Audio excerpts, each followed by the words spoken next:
Muy buenos días a todos. Aunque el día no parece tan interesante como para decir buenos días, son buenos días. Es una buena oportunidad que podamos estar aquí todos. En esta semana vamos a descubrir algo fascinante. Vamos a descubrir cómo la Biblia nos muestra que estamos en los últimos tiempos según el lenguaje profético que utiliza la Biblia. Y es impresionante descubrir que nos está diciendo que somos parte de ese último tiempo final de esta tierra. Algunos estarán pensando, bueno, quizás es estirar mucho las cosas desde los pelos, porque ¿realmente estamos en el último final, en el último tiempo? Sí, estamos en el último tiempo. Y el challenge que tenemos en esta tarde, en esta mañana y esta tarde y en estas tardes, será descubrir si realmente la Biblia dice que estamos en el último tiempo. La primera conferencia del día de hoy va a hablar sobre el último imperio. Yo no sé si ya tenemos ahí la imagen, si podríamos quitar un poco las luces para que pudiera verse más claro. ¿Estaría bien? ¿Cuál es el último imperio? ¿De qué está hablando esta charla? ¿Qué significa el último imperio? ¿Cuántos imperios ha habido en el mundo? ¿Realmente estamos viviendo en el último imperio? ¿A qué se refiere este mensaje, este título de esta serie de conferencias, el último imperio? Hace algunos años, un submarino se hundió en el puerto de Boston, en Estados Unidos. La Marina de Estados Unidos se preguntaba cómo podía rescatar a los submarinistas y enviaron a los buzos para examinar el casco. Y mientras buscaban en el casco una salida, un lugar por donde poder liberar a aquellos que se habían quedado atrapados en el submarino, aquellos buzos escucharon un golpeteo en el casco del barco. Por supuesto, los buzos conocían de Morse, y en Morse, en el lenguaje de los puntos y las rayas, se estaba diciendo: ¿hay alguna esperanza? Es una buena pregunta cuando estás atrapado dentro de un submarino. Al observar lo que está ocurriendo en todo el mundo hoy, parece que muchos están enviando un mensaje desde dentro del viejo casco de este mundo, preguntándose: ¿hay alguna esperanza? ¿Hay alguna esperanza a este mundo en el que vivimos? Y la respuesta a esta trascendental pregunta la vamos a descubrir en esta semana, en un sorprendente viaje, en una sorprendente profecía de 2500 años que desde la cuna de la civilización predijo el auge y la caída de los imperios más grandes del mundo, culminando con el imperio final de este mundo. Así de interesantes son estas conferencias a las que vais a asistir. A lo largo de la historia, varios imperios han dominado el desarrollo de una gran parte de nuestro planeta. De hecho, se podría decir que nuestra historia como planeta se mueve de un imperio preeminente a otro. En el antiguo Egipto pudo haber sido uno de los primeros grandes imperios.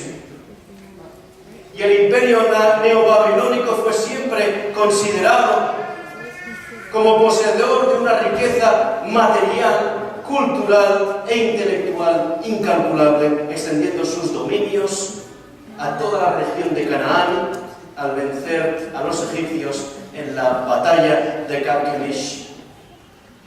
La matemática sexagesimal, la álgebra, provienen de Babilonia.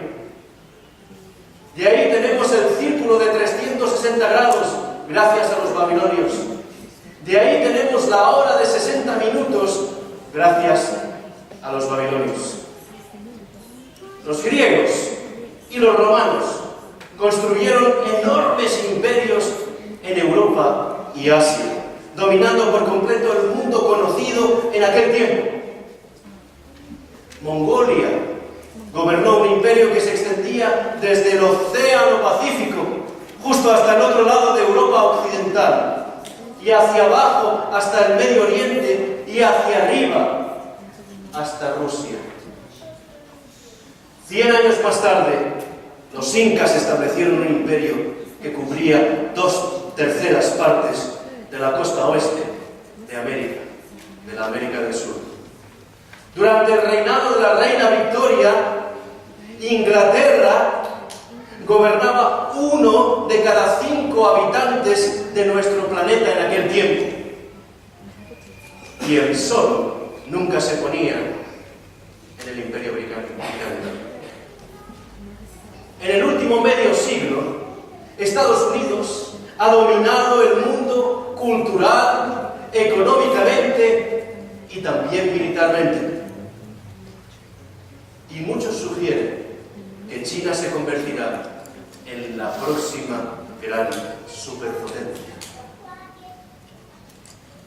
Con un ciclo tal de grandes imperios que han ido y venido durante miles de años, surge la pregunta: ¿es posible que pueda existir un último imperio que finalmente logre dominar este planeta para siempre?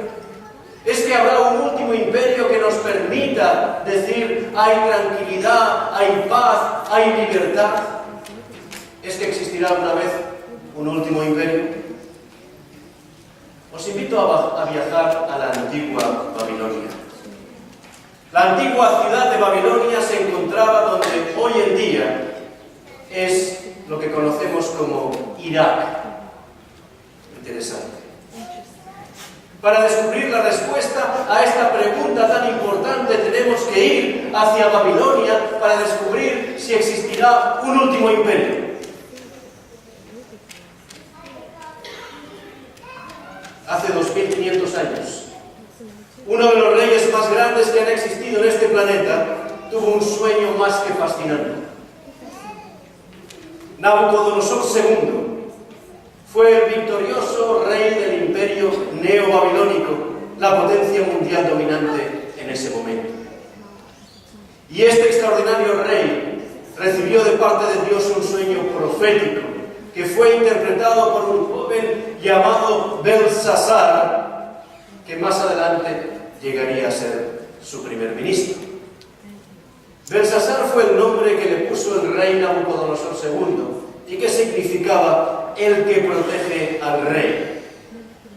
Pero esta persona era conocida también por su nombre en hebreo, que se llama Daniel, y que Daniel significa Dios es juez.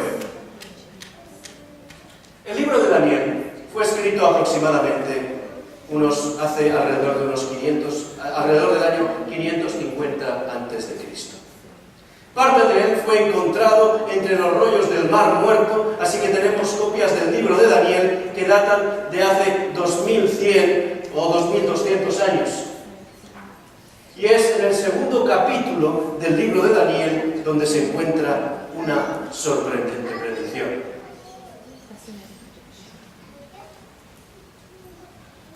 Entre otras cosas, el sueño predijo que 4 imperios mundiales sucesivos gobernarían. Y así ocurrió, y así lo hicieron. También se predijo 3 de los 4 por su nombre. Lo veremos en unos minutos. Y por si eso no fuera suficiente, se predijo el estado político de la Europa que hoy vivimos, y lo vamos a ver también más adelante. Esta profecía dada 605 años antes de Cristo a un joven rey de la antigüedad ha predicho con exactitud 2 milenios y medio de historia, hasta justo nuestros días. ¿Queréis descubrirla conmigo?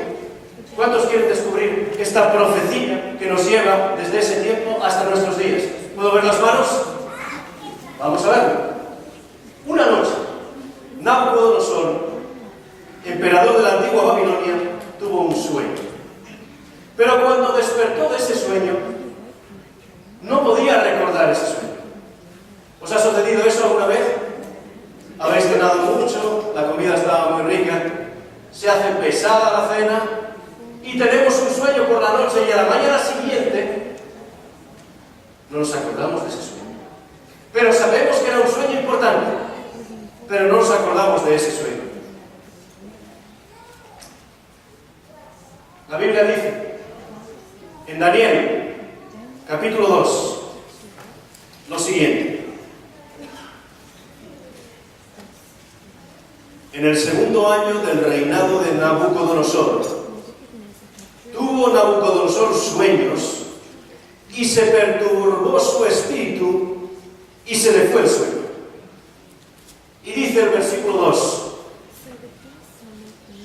hizo llamar el rey a magos, astrólogos, encantadores y caldeos para que le explicasen sus sueños.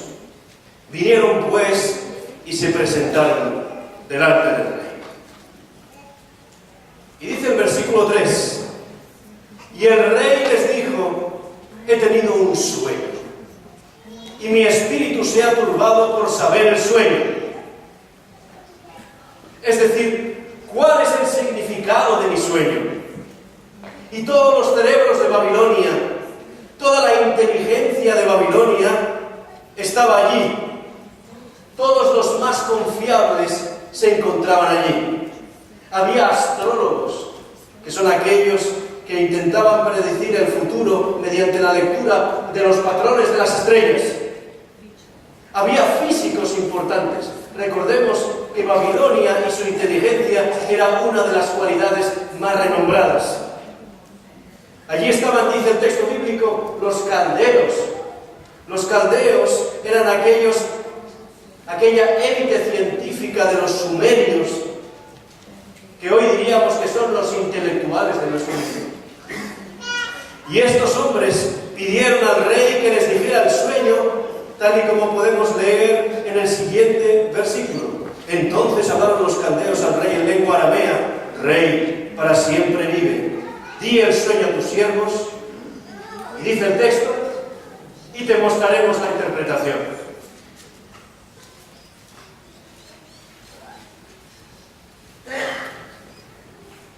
Cualquiera puede interpretar un sueño si sabe lo que ha soñado.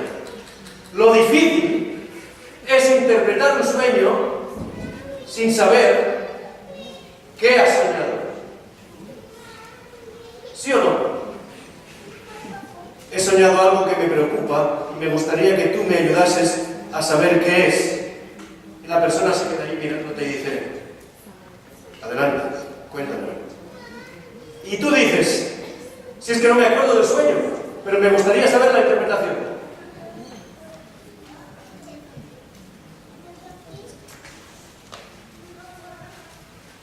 El rey Nabucodonosor estaba molesto porque no recordaba lo que había soñado y dice el texto, el asunto lo olvidé. El rey respondió, mirad, si vosotros no me podéis responder el sueño, ¿para qué os pido?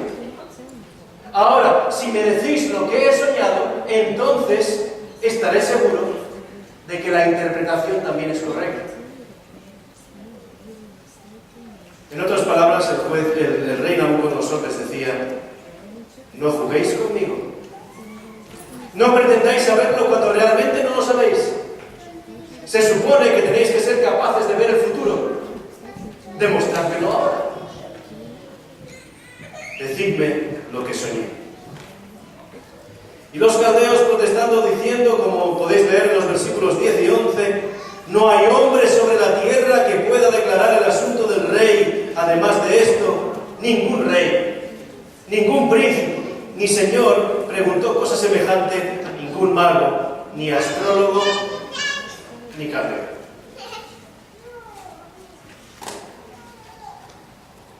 ¿Cuál fue el resultado? El rey Nabucodonosor se enfadó tanto que decretó que si los sabios no podían decirle el sueño y su interpretación, lo mejor que podían hacer con ellos era matarlos, eliminarlos, no me sirven de nada. Todos ellos enfrentaron la sentencia de muerte. La noticia de la sentencia de muerte del rey también llegó a Daniel. Daniel no era un físico, pero era uno de los consejeros más jóvenes del rey. Y cuando Daniel le preguntó a Arioc, el verdugo, por qué iba a ser asesinado, el verdugo le contó la historia del sueño del rey. Así que Daniel fue a la presencia del rey y le pidió tiempo. Daniel fue a su casa. Y esa noche hizo lo que todos los creyentes haríamos en una situación de riesgo de vida. Orar a nuestro Dios y pedir que nos salve de esa muerte. Se dice que no hay ateos en las trincheras, en las guerras. Esa noche, el Dios del cielo reveló el mismo sueño con su interpretación a Daniel, en respuesta a su oración.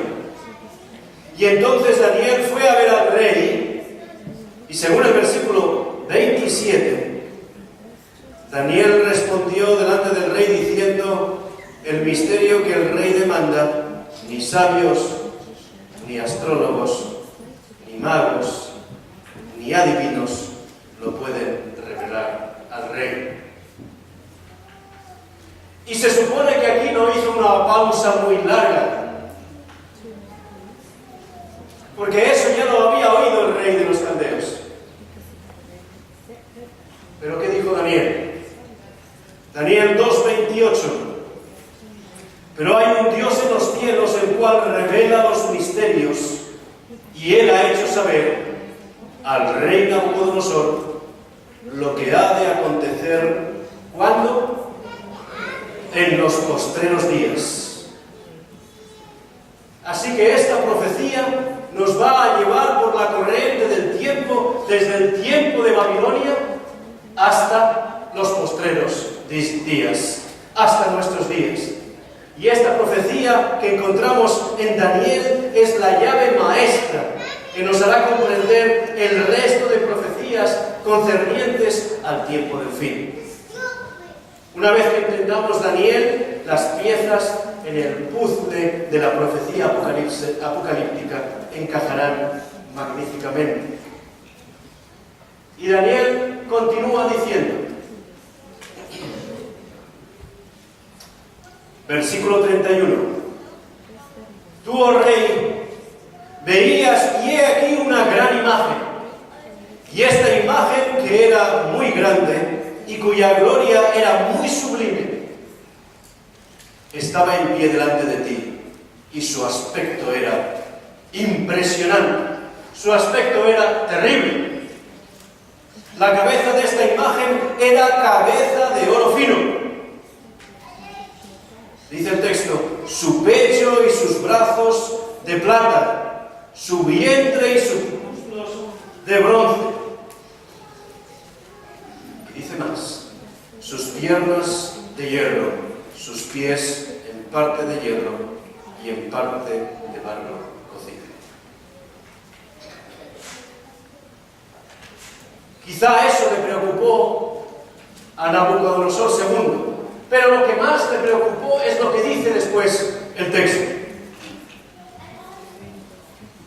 Estabas mirando hasta que una piedra fue cortada, no con mano, e hirió a la imagen en sus pies de hierro y de barro cocido, y los desmenuzó.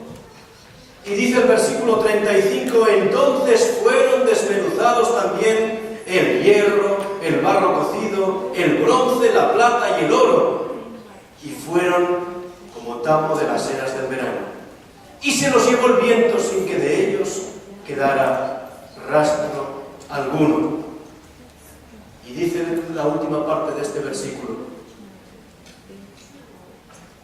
mas la piedra que hirió a la imagen fue hecha un gran monte que llenó toda la tierra. ¿Os podéis imaginar al rey Nabucodonosor después de lo que acababa de decir Daniel? El rey Nabucodonosor dijo, eso, exactamente eso, es lo que soñé. Exactamente eso.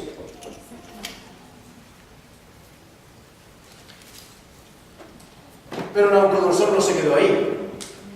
Ahora sabía que esa persona sabía del sueño. Pero ahora, ¿qué quería? La interpretación. El sueño le turba, le preocupa. Veo una imagen impresionante con la cabeza de oro, con los brazos de plata, con la parte de aquí de bronce, con las piernas de hierro, con los pies de hierro, barro cocido. Una piedra no cortada con mano humana golpea y todo desaparece. Y Daniel le está diciendo que eso es lo que ha soñado. Pero Belsasar le dice a Daniel: ¿qué significa ese sueño? ¿Queréis saber también vosotros qué significa ese sueño? ¿Cuántos quieren saber qué significa ese sueño? Entonces Daniel procedió a retirar la cortina profética para revelar el futuro, mostrando al rey una sucesión de 4 imperios, 4 grandes potencias mundiales, desde su tiempo hasta el fin del mundo, es decir, hasta nuestros días. Dice Daniel, capítulo 2, versículo 38. Tú eres aquella cabeza de oro. La cabeza de oro representa a Babilonia, el imperio de Nabucodonosor II. Y el imperio neobabilónico gobernó el mundo desde el año 605 a.C. hasta el 539 a.C. El oro era el símbolo muy apropiado para Babilonia, así como lo es la cabeza. Los jardines colgantes de Babilonia y su sistema de irrigación, heredado de los sumerios, era una de las grandes maravillas del mundo antiguo. Los babilonios dominaban la ingeniería, la metalurgia, las pinturas, los perfumes, los cosméticos, los productos farmacéuticos y la cirugía. Volviendo a la ciudad, Babilonia medía 16 kilómetros cuadrados. Para poder comparar, digamos que Roma solo medía 9 kilómetros cuadrados y que Atenas medía 6. El templo Abel Marduk, el dios local, tenía 91 metros de alto, la altura de un edificio de 30 plantas. Por fuera estaba cubierto de azulejo azul. En el interior se cubrió todo de oro. Solo en aquel templo Nabucodonosor II utilizó 18 toneladas de oro. ¿Veis por qué Dios usó el símbolo del oro para describir Babilonia? Porque su dios principal, Bel Marduk, estaba sentado en un templo de oro pulido. Y Bel Marduk era una estatua de oro en un trono de oro ante un altar de oro junto a un candelabro de oro. 7.727 kilos de oro macizo se utilizaron para el altar y para el trono solo. No es de extrañar que en la profecía Dios le dijo a Nabucodonosor: tú eres la cabeza de oro, inteligencia y riqueza. Pero Daniel continuó. Daniel 2:39. Y después de ti se levantará otro reino inferior al tuyo. Leíamos en Daniel 2:32, su pecho y brazos de plata. Y mi pregunta a vosotros es: ¿quién venció, para los que conocéis historia, quién venció al imperio babilónico? ¿Quién? ¿Qué dice la historia? La historia revela exactamente cómo sucedió esto. Y el historiador griego Heródoto da todos los detalles de la invasión. Un poco más adelante en el texto y en el tiempo, en Daniel 5, capítulo 5, un rey posterior a Nabucodonosor, el rey Belsasar, organizó una increíble fiesta para 1000 de sus príncipes. El vino fluía, la música sonaba y las mujeres bailaban vestidas con poca ropa. Y en el medio del libertinaje, estando borrachos, seducidos por la música y la inmoralidad, la fiesta de Belsasar fue bruscamente interrumpida. Una mano no humana, escribió en la pared estas palabras. Podemos pasar a la siguiente. Mene, mene, tejer, ufarsin. Y entonces Daniel, que aún estaba al servicio de la corte real, fue llamado para interpretar estas palabras. Y Daniel, en el capítulo 5, versículos 26 y 27, dice: esta es la interpretación de cada palabra. Mene, contó Dios tu reino y le ha puesto fin. Tegel, pesado has sido en la balanza y fuiste hallado falto. Peres, tu reino ha sido roto y dado a los medos y a los persas. ¿Cómo pudieron los medos y los persas derrocar una ciudad literalmente invencible como Babilonia? Ciro el Grande, el rey persa, líder de los medos y los persas, tuvo una idea brillante. El río Éufrates corría a través del centro de Babilonia. Así que Ciro construyó una represa, desvió el río Éufrates y el nivel del cauce descendió. Y Ciro entonces entró en Babilonia utilizando el cauce del río. Y los historiadores dicen, como Heródoto, que llegaron a que el agua les llegaba justo a media pierna para poder entrar en Babilonia. Y así dice la historia que entró Ciro. Llegaron hasta el interior de la ciudad sin abrir ni una sola puerta. Y en una sola noche, los soldados de Ciro derrocaron a los babilonios. Estamos hablando de una profecía que se cumplió exactamente como había sido predicha. Incluso Dios ya había puesto nombre a ese rey aproximadamente 150 años antes de que él naciera. El profeta Isaías así lo describió alrededor del año 700 antes de Cristo. Que dice Isaías 45:1: así dice Jehová a su ungido. ¿A quién? A Ciro, al cual tomé yo por su mano derecha para sujetar las naciones delante de él y desatar los lomos de reyes, para abrir delante de él puertas, y las puertas no se cerrarán. Impresionante, impresionante. Así es exactamente como pasó.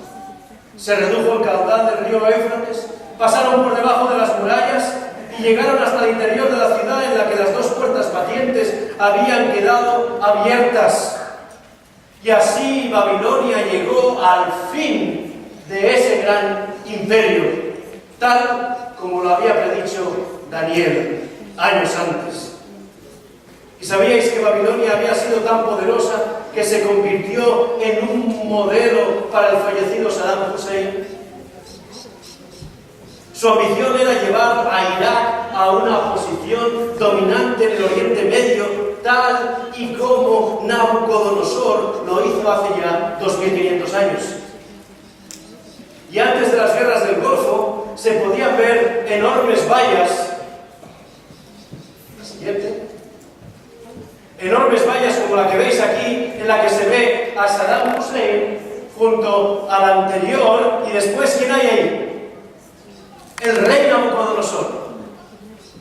Exactamente eso es lo que deseaba, reconstruir la antigua ciudad de Babilonia. Sin embargo, la Biblia dice en Jeremías capítulo 51, versículo 37: y será Babilonia montones de ruinas, morada de chacales, espanto y burla sin morador. Y eso es lo que es hoy exactamente: montones de ruinas. Y un poco más adelante el profeta Isaías incluso predijo que sería un lugar para que los pájaros vivieran. Dice: y Babilonia, hermosura de reinos, será como Sodoma y Gomorra, a las que trastornó Dios. Dormirán allí las fieras del desierto, y sus casas se llenarán de hurones, y allí habitarán las avestruces. curioso que entre las fotografías tomadas de las ruinas de Babilonia vemos esta columna con un nido de pájaros en la parte superior, al igual que este sorprendente libro predijo. Finalmente la Biblia predijo a través del profeta Jeremías que nunca sería reconstruida Babilonia. Dice, así se hundirá Babilonia y no se levantará del mal que yo traigo sobre ella, dijo el profeta Jeremías en el capítulo 51, versículo 60. Babilonia fue destruida, nunca se reconstruyó, ni Nabucodonosor, ni Saddam, ni nadie más ha logrado ni logrará esa tarea porque está profetizada. Y esta es una de las razones por las que el profesor Albright, que es uno de los más grandes arqueólogos de nuestra época, autor de más de 800 obras sobre arqueología, director de la American School of Oriental Research, que dijo, siguiente, en el centro de la historia, ¿qué está? En el centro de la historia está la Biblia. Gracias a la investigación moderna, ahora podemos reconocer historicidad sustancial, que significa la exactitud histórica de la Biblia. En síntesis, podemos ahora tratar la Biblia de principio a fin como un documento auténtico de la historia religiosa.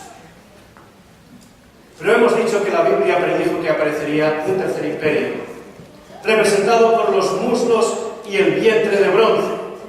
Volvamos al texto de Daniel. Daniel 2:39. Dice así: y luego un tercer reino de bronce, el cual dominará sobre toda la tierra. ¿Qué nación fue la que derrocó al imperio formado por la unión de los medos y de los persas? ¿Sabéis bastante de historia? Grecia. Alejandro Magno, el mayor de los iconos de la antigüedad, en la batalla de Isos, guió a sus ejércitos con sus armaduras de bronce, con sus cascos de bronce, con sus corazas de bronce, con sus escudos de bronce y con sus espadas con empuñadura de bronce. No es de extrañar que la Biblia representa al tercer imperio por medio del bronce.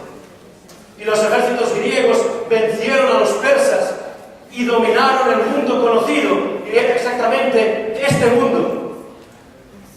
Como podéis ver, se extendieron desde la parte izquierda, ahí donde estaba Macedonia, todo el imperio y el mundo conocido en ese tiempo.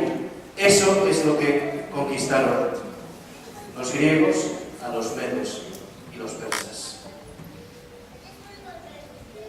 Grecia, sin embargo, fue seguida por un cuarto imperio. Daniel 2:40. Y el cuarto reino será fuerte como hierro. Y como el hierro desmenuza y rompe todas las cosas, desmenuzará y quebrantará todo. Hagamos una rápida recapitulación.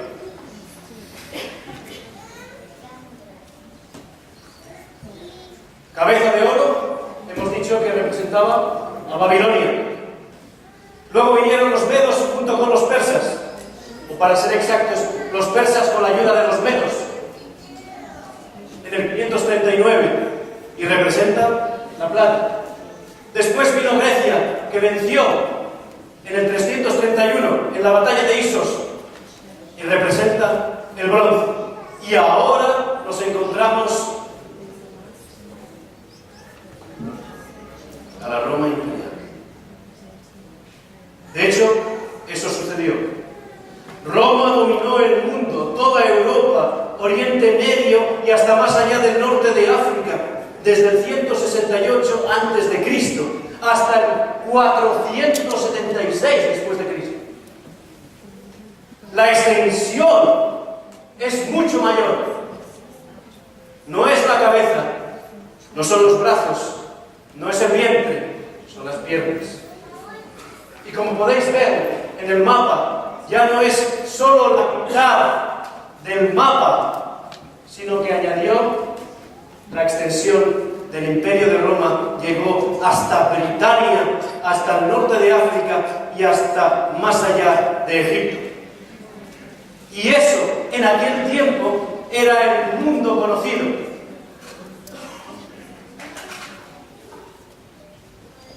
Pero Daniel no había terminado. Se trasladó ahora desde las piernas hasta los pies.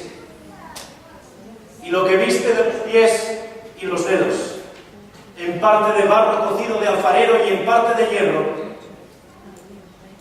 será un reino dividido.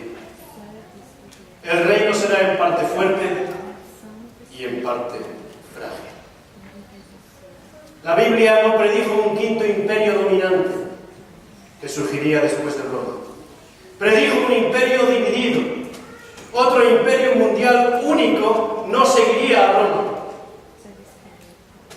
Y eso es exactamente lo que pasó. Europa fue dividida como la profecía describe que sería. Los pies de hierro y barro representan el imperio romano dividido, que en última instancia se convirtió en una Europa dividida.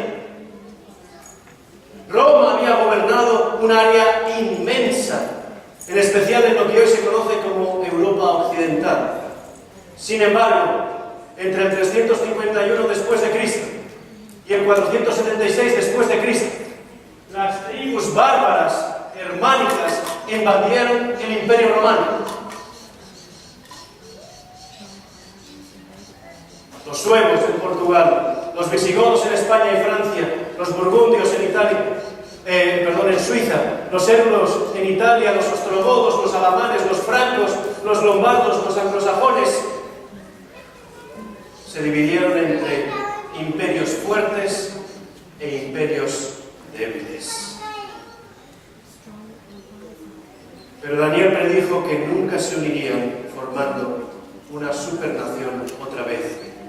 Dice el versículo 43, Daniel 2:43, y así como viste el hierro mezclado con barro, se mezclarán por medio de alianzas humanas. ¿Pero qué dice el texto? Pero no se unirán el uno con el otro, como el hierro no se puede mezclar con el barro cocido. Y si no lo sabíais, ya lo sabéis. A través de los siglos han habido aquí y allá algunos intentos increíbles para unir la Europa occidental. Por ejemplo, alrededor del 960 después de Cristo, el emperador del Sacro Imperio Romano, que así se llamaba, Otón el Grande, lo intentó, pero finalmente, y después de la guerra de los 30 años, fracasó. En la década de 1600, Luis XIV de Francia lo intentó, pero también fracasó. Napoleón Bonaparte de Francia lo intentó de nuevo en el 1800, pero también fracasó. Napoleón fue un brillante general y tenía grandes ambiciones, y él escribió en su diario: habrá una Europa, y habrá una sola moneda, y habrá un solo idioma, y habrá un gobierno para toda Europa. Sin embargo, después de su derrota en la batalla de Waterloo, dijo: Dios Todopoderoso es demasiado para mí. Dios lo había predicho casi 1800 años antes, y así fue. Luego, en la Primera Guerra Mundial, el Kaiser Guillermo II, emperador de Alemania y el famoso rey de Prusia, para los que les gusta la historia, estarán disfrutando, trató de hacer de toda Europa occidental un gran superestado, pero no lo consiguió. Venid conmigo a la Catedral de Metz, en Francia. Durante la Primera Guerra Mundial, esta zona de Francia era parte de Alemania. El tejado necesitaba reparación, y los líderes de la Iglesia le pidieron al Kaiser Guillermo II que pagase el trabajo. ¿Y sabéis lo que él dijo? Sí, pero con una condición. Hay una estatua del profeta Daniel en esta iglesia. Quitad la cabeza del profeta Daniel y poned la mía encima. Y esto demuestra que conocía la predicción bíblica en la que Daniel había predicho que nadie podría tomar toda Europa. Y eso evidentemente no le gustaba, simplemente increíble. Y luego, por supuesto, en la Segunda Guerra Mundial, Adolf Hitler dijo que solo habrá un imperio, un pueblo y un líder. Pero por supuesto, conocemos bien la historia, también fracasó. Como el resto también fracasó, porque Dios había predicho, ellos no se unirán el uno con el otro. Pero esa asombrosa profecía predijo que incluso se trataría de unir Europa occidental a través ¿de qué? De alianzas humanas. Es impresionante, queridos amigos, cómo de cierta es la Biblia. Tantos años antes se predijo que se pretendería mezclarse por medio de alianzas humanas.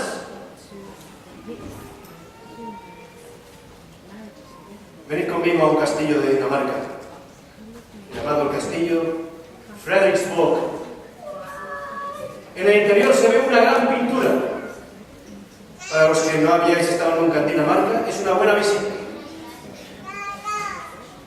Es una gran pintura de las diferentes casas de la realeza de Europa que muestran la forma en que se han casado en un intento de controlar Europa occidental.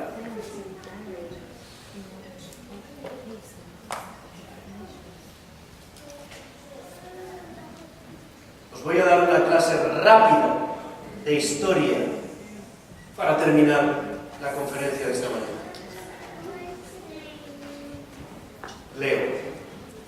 Todas las familias reales de Europa están emparentadas gracias a los matrimonios tanto de príncipes británicos, hijos de la reina Victoria I del Reino Unido, como de los príncipes daneses, hijos del rey Cristian IX de Dinamarca.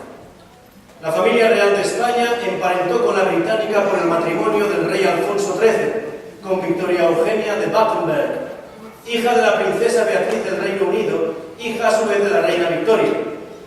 El rey anterior de España, Juan Carlos I, por lo tanto, desciende en línea directa de la reina Victoria.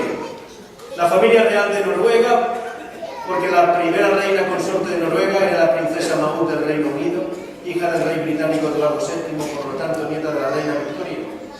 El actual rey de Noruega, Harald V, es nieto o bisnieto de la reina Victoria. Con la familia real de Suecia es lo mismo, la dinastía Bernadotte, por línea del príncipe Arturo del Reino Unido, hijo de la reina Victoria. La hija de Arturo, Margarita, se casó con el rey Gustavo Adolfo de Suecia y el actual monarca Carlos XVI Gustavo es su nieto. Bélgica. Aquí el parentesco ya es más lejano. El rey Leopoldo II de Bélgica era primo por vía paterna de la reina Victoria, por lo tanto sus descendientes y los de esta eran familia. Luxemburgo, la princesa Josefina Carlota de Bélgica, bisnieta de Leopoldo II de Bélgica, se casó con el gran duque de Luxemburgo, Juan I, ambos padres del actual gran duque de Luxemburgo, Enrique I. Dinamarca, la familia real danesa y la familia real británica se unieron por el matrimonio del rey Eduardo VII con la princesa Alejandra de Dinamarca. La reina Isabel II del Reino Unido es bisnieta de ambos. Además, los hijos del rey Cristian IX de Dinamarca ocuparon diversos tronos en Europa, además de su hijo, el rey Federico VIII de Dinamarca. El hermano de Federico fue Jorge I de Grecia, otra hermana Dagmar fue la zarina consorte de Rusia, esposa del zar Alejandro III de Rusia. Por lo tanto, si no os habéis perdido a estas alturas, Harald V de Noruega, Carlos XVI Gustavo de Suecia, Isabel II del Reino Unido y Juan Carlos I de España son primos. Alberto II de Bélgica es tío de Enrique I de Luxemburgo. Margarita II de Dinamarca es prima en primer grado de Carlos XVI Gustavo de Suecia, pues la tía del rey sueco Ingrid fue la madre de la reina danesa. Y no menciono a las familias reales de Holanda, Mónaco y Liechtenstein, porque los parentescos son ya más lejanos, sobre todo los de los Grimaldi y de la familia principesca de Liechtenstein. Pero con Holanda, el parentesco es más cercano con Bélgica y Luxemburgo, vecinos de Holanda. ¿Cuál es la conclusión? Todas las familias reales europeas están emparentadas de un modo u otro. Algunos de manera cercana, otros de manera lejana. Pero siempre había alianzas humanas. Pero todo fracasó. El matrimonio no trajo la unidad porque 1800 años antes la Biblia había predicho que no se uniría. En estos momentos hay otro intento de unir a toda Europa. La Unión Europea, que la revista Time dijo o deuteró como los Estados Unidos de Europa. Y este intento sí que era serio. George Washington dijo un día: en el modelo de Estados Unidos de América, Estados Unidos de Europa vendrá a existir. El expresidente de Francia, François Mitterrand, dijo: están haciendo un gran poder. Helmut Kohl de Alemania dijo: el curso es irreversible. Romano Prodi, el expresidente de la Comisión Europea, dijo: podemos y vamos a tener éxito en la creación de un sistema unido y próspero. Una Europa democrática donde los ciudadanos puedan vivir en paz y libertad. Y yo os pregunto ahora mismo, ¿es eso lo que estamos viviendo en Europa?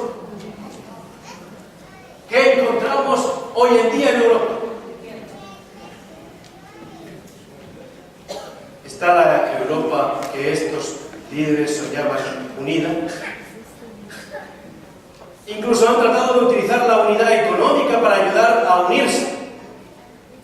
Y Europa tiene una moneda común, ¿verdad? Salvo Inglaterra, que sigue teniendo la libra. Y es parte de la comunidad europea.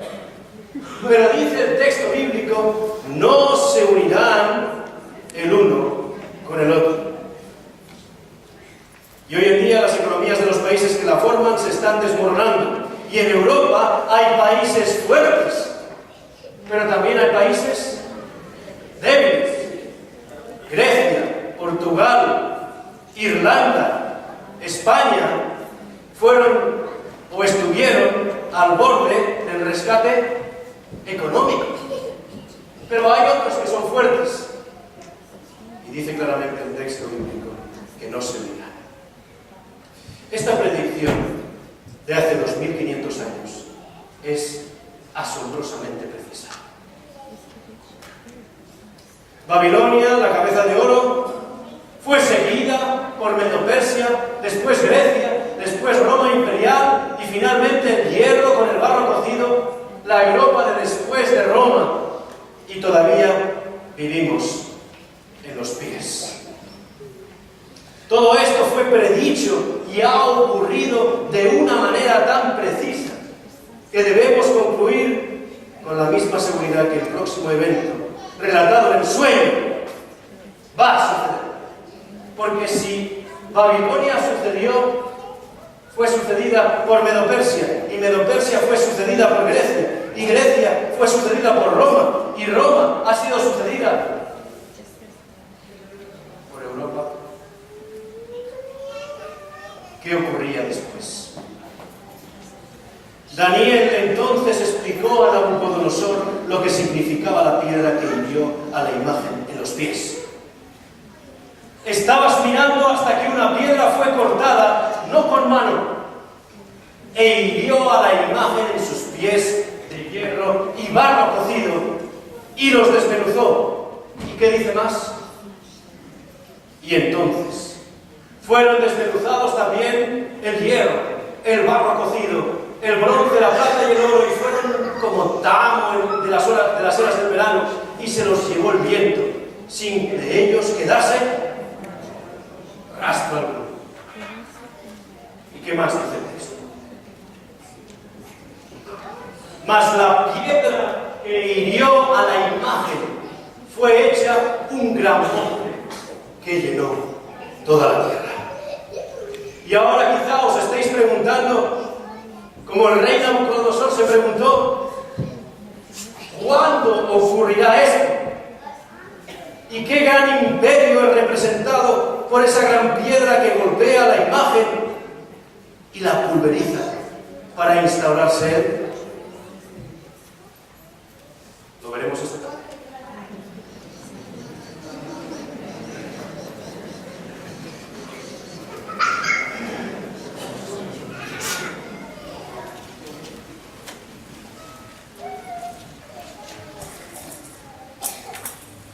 Amoroso Padre nuestro que estás en los cielos,